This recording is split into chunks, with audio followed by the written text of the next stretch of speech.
Hello, welcome to Fireside Chats. My name is Magela Pillai, and today we will be taking up the subject of perspective. In this series, we look at a variety of subjects revolving around spirituality, what the core of spirituality is, what does it mean to you as an individual, how spirituality impacts on your consciousness, what your relationship with God is, and whether you can deepen your understanding and connection with Him so that you yourself are content with your connection with God. Sister Denise, our speaker for today, has been practicing Rajyoga Meditation for over 40 years, and she is a mine of interesting and fascinating knowledge about the subject of spirituality. Sister Denise, very warm welcome to today's show. Thank you so much. Tell us perspective. Perspective of what? Perspective, you could say, or angle. You know, in art, perspective is all about whether you can see things in relationship to the rest. And in fact, in the history of art, you find that it was, I can't remember exactly when, but maybe 16th, 17th century that perspective entered into it. Otherwise, in earlier art, medieval art, for example, there's absolutely no perspective at all. It's kind of flat, without depth. And I think that the word perspective, when it comes to matters of the spirit, has everything to do with whether we are looking at it at an angle that shows the necessary rest of the picture in a right perspective. And sometimes people have a very distorted perspective on things, and so from being spiritually balanced, they can become extreme, or they can become, well, I could say they're dreaming. It's not grounded.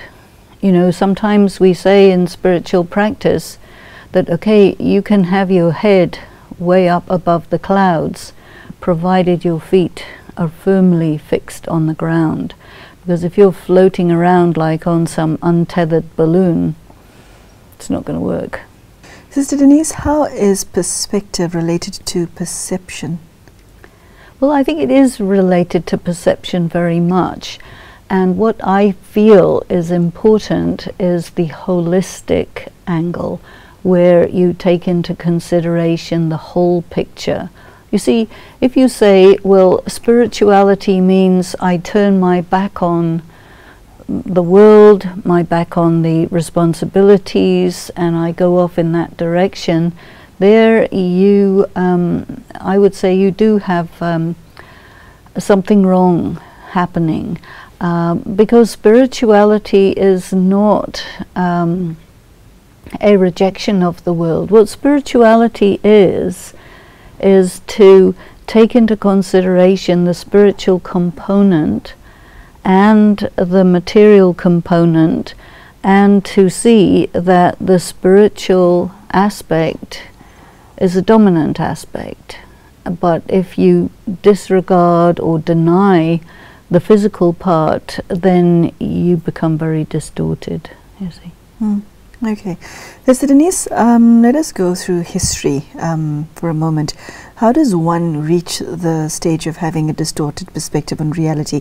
Because nobody wants to be ignorant of what the world is. It's a very unpleasant state to be in. But where does the distortion arise? Do you inherit it? Are you born with it? Is the spirit and the soul of a child contaminated by it during his childhood?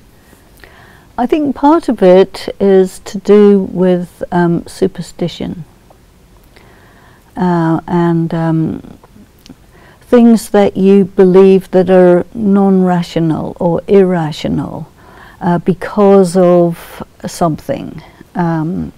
So there are some periods of time where people, you know, believe that if people are sick, it means that there's an evil spirit around and you have to destroy that person, otherwise the evil spirit's going to come to everybody else, you know. And now we talk about contagious illnesses, which has nothing to do with any evil spirit.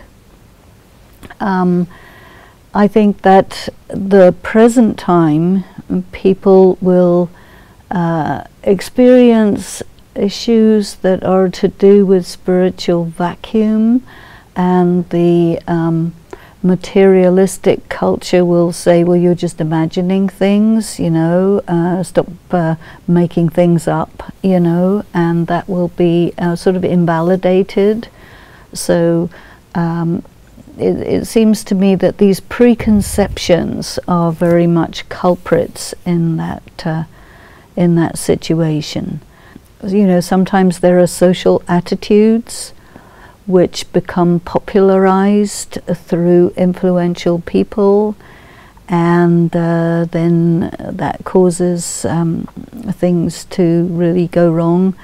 And I think that things that might have happened historically a very, very long time ago can easily get, you can say they can resurge, and people can start behaving in ways that we think went out a long time ago, and all of a sudden it's back, and we start behaving in very primitive ways or very strange ways that don't correspond to what we think of as the modern world. So this is an internal problem which can be cured. How does, not? I don't think so. It can't be cured? A distorted perspective can't be cured? You know, if you have a distorted perspective, you're pretty much attached to it. So I don't think it's about curing it. To get a person to give up a perspective that they're attached to, they will resist every effort that you make to cure them or whatever. It's a little bit like trying to cure somebody from being gay. It's not an illness. It's just, that's the way it is. And maybe people are prejudiced against it, or they don't like it, or they think there's something wrong, and you have to cure them of it. So you might do something very drastic, but it won't make any difference to anything, you see. If a person is really, really distorted in their angle on things, it has to do with some sort of context that allowed that to happen. And so it's possible that maybe through some kind of therapy or some kind of psychological work, they can be brought to see things the way everybody else sees them.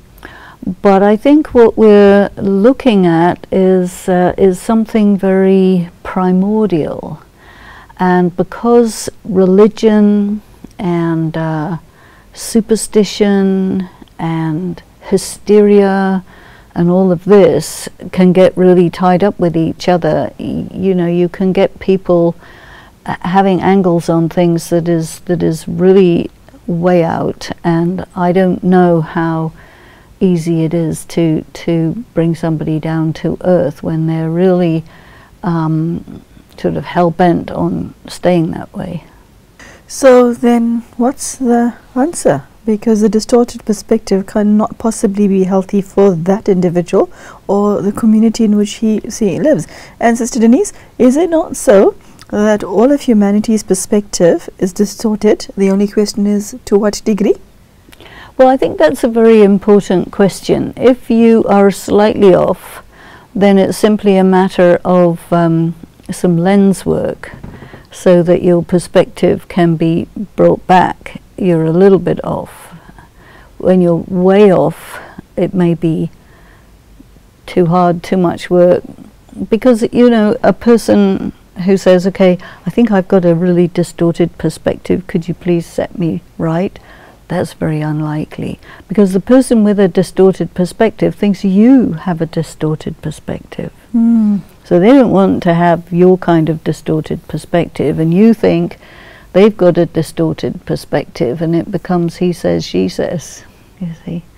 So I think really a person who is balanced, who is grounded, who has a good sense of you know, the interface between the material and the spiritual, they are in a very good position to refine their perspective and get some fine-tuning. And I think that it's probably more worthwhile to follow that line than to try to get somebody who is very, very off from the norm, you can say, I mean, why would you put the energy for that? You know, the person really has to come along and say, look, you know, I'm convinced that I've got it all wrong.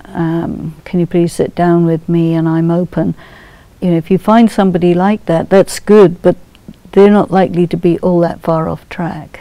Okay, so Sister Denise, the problem maybe the distorted perspective, but it manifests in what, sorrow or unhappy life, or what? How does it manifest? Because you don't realize that your perspective is the problem. You only realize when you're suffering that all is not well.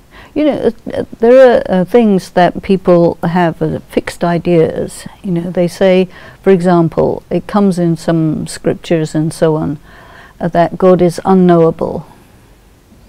And anybody who claims to know God must be a manifestation of evil. Now, there are people with that kind of perspective.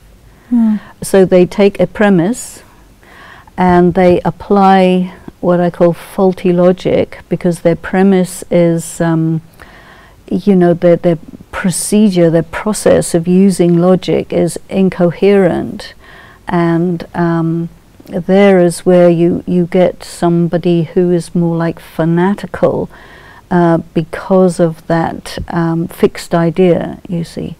And there is a lot of people like that who will interpret sentences from the scriptures in ways that are really extremist or fanatical, and these people will not have the capacity for critical thinking, for analysis. They have a vested interest in not doing so, and so if they don't want clarity, that's their choice. You know, you can't impose intelligence on people, you can't impose sensitivity on people who are insensitive, but what can happen is when things start to really go wrong for somebody who's having a really fixed idea, then that may be bad enough for them to start questioning their own position.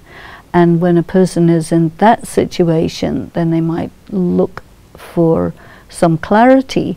Then you can have a conversation, and that may create a more clear and less distorted situation, and that's a good fortune. Sister Denise, God is aware that all of humanity has a different perspective as to who and what they are, and also what He is. Okay, how does He cut through all of these various layers and all of the entanglement and make Himself known? That can't possibly be an easy job. Well, God is very competent. Yeah, okay, tell us how He pulls it off. Well, for example, the image of Sleeping Beauty comes to mind, where humanity is Sleeping Beauty and he's got to go through a forest of ignorance, and God is the prince. So how does He get through the forest? I don't think God has any problem with any forests. I think God will act in quite a different way, because God knows who He is very well. And God knows also very well that there are very, very few, He says, there are very, very few who know me as I am and what I am. And this sentence occurs in different scriptures. And then someone who is studying the scriptures will look at a sentence like that and say, okay, you know, I want to know you exactly as you are, you know. And I was one of those who was saying to God, you know, I want to know you exactly and precisely as you are. And then I experienced something really very extraordinary, which is a sort of a visionary experience of the point of light with a force field of bliss around it. And I thought, never heard of something like this.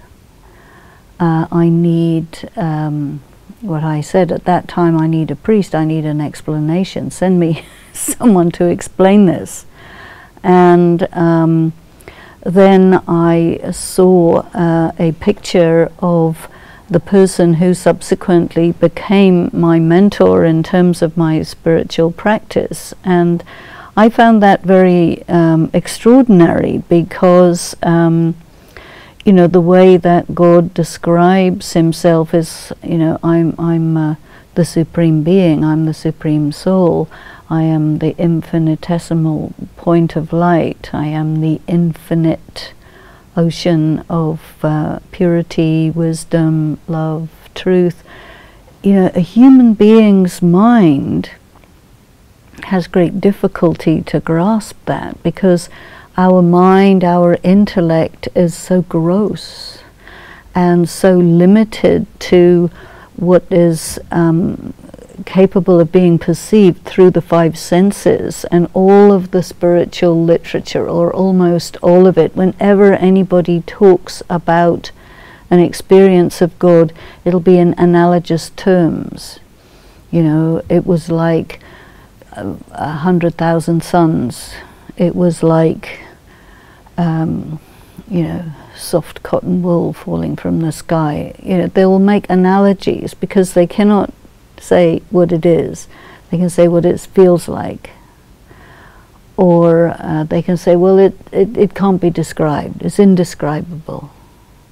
So we are so limited because of the mind and intellect being stuck in sense perceptions. So, you know, there is something called intellectual consciousness, where a person is able to conceptualize things that are outside the range of perception, aided or unaided, like mathematics, you know.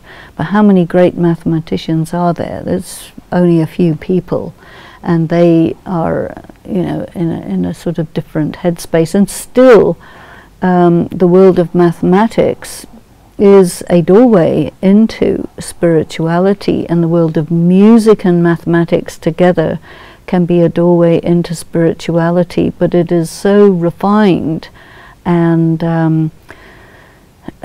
sophisticated that the overwhelming majority of people cannot go anywhere near there. This is a very, very rare mental capacity. And in the same way, there are people, you can say spiritual philosophers, who are able to take a point of information like that and wrap their mind around it to be able to grasp it, you see. But that is quite rare. Now, God's response to people of that nature would be quite powerful, you see, because, you know, God says there are very, very few who can recognize me, perceive me, know me as I am. And so those who do, it means there's an instant bond. And so something very special happens between that soul and God, and then that soul becomes a beacon in the world, but the world may not recognize them. Look what happened to Jesus Christ. That didn't go very well. You know, got crucified. Of course, transcended, transfiguration and everything, but, you know, what I'm trying to say is that the general run-of-the-mill people, when they come across something like that, they just have destructive attitude towards it. They don't like anything that you can't understand. So Denise, if somebody is aware that their perspective is wrong and they would like to heal from that, make it right, put it right, learn how to function like this as a human being as opposed to this or this, how does one go about doing just that? I think it really doesn't work like that. What I feel is a person is trying to understand spiritual things, and they think their perspective is just fine. And then as they start to study spiritual matters, as they start to meditate, they begin to discover that their perspective is not that fine, and that they have to shift it because the information that's coming into them forces them to come to terms with the fact that this perspective they had on life is not okay. And it's when you get this moment of understanding that, hey, whatever I thought, it's not. So you make little shifts, tiny little shifts. And then after a while you stay there with that perspective, and then all of a sudden the information, the meditation, the experiences that you're getting create another little shift. So it's this incremental little shifts, then you don't know how far it's going to go. You aren't able to see that you're distorted until you become less distorted than you were, but you don't know how far the change has to occur before you see totally clearly, because what you don't know, you can't imagine it until it comes into your perception. Okay. And Sister Denise, unfortunately we have to say goodbye to you right now. Tell me, God's way of healing this, God's way of putting this right. You want to tell us briefly how he goes about doing it? Like you shared in an earlier episode, that one of God's job is to impart knowledge, and within that put right that which has gone wrong.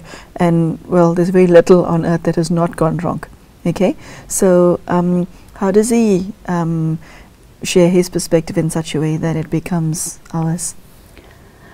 Well, God is a teacher, and when you first come to school, well, you're in kindergarten, and the way you teach kindergarten children and the way you teach PhD students is very different. And I think that if a person says, okay, my relationship with God is my teacher, my guide, so you begin to develop that relationship, you begin to study and so on. And so gradually you will shift from the kindergarten stage to, you know, grade 1, grade 2, grade 3, you know, and as you shift, ways of thinking fall away, you find yourself on a different level. You will get unexpected insights which change your perspective. It's something that happens in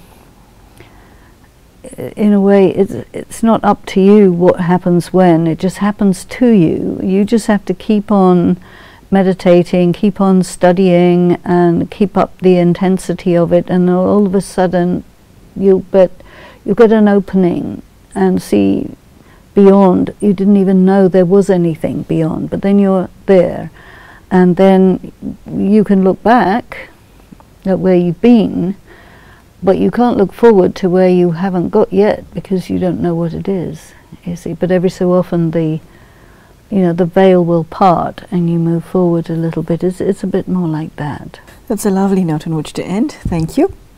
There you go, the interesting subject of perspective. Well, we thank Sister Denise for joining us today. Distorted perspective is a subject that I find very interesting, because if you have a distorted perspective about yourself, about life, about God, about your friends and family, you do not know that you have one. You seem to think that you're fine, and it requires quite a lot of self-honesty to be able to know that you have to shift your attitude. And I think many of us fall into this category, whether we realize it or not. So I like the note on which Sister Denise ended, that God is the all-knowing one, and he is aware of how to put it right and how to introduce himself as he really is to his children. So thank you for joining us, and goodbye.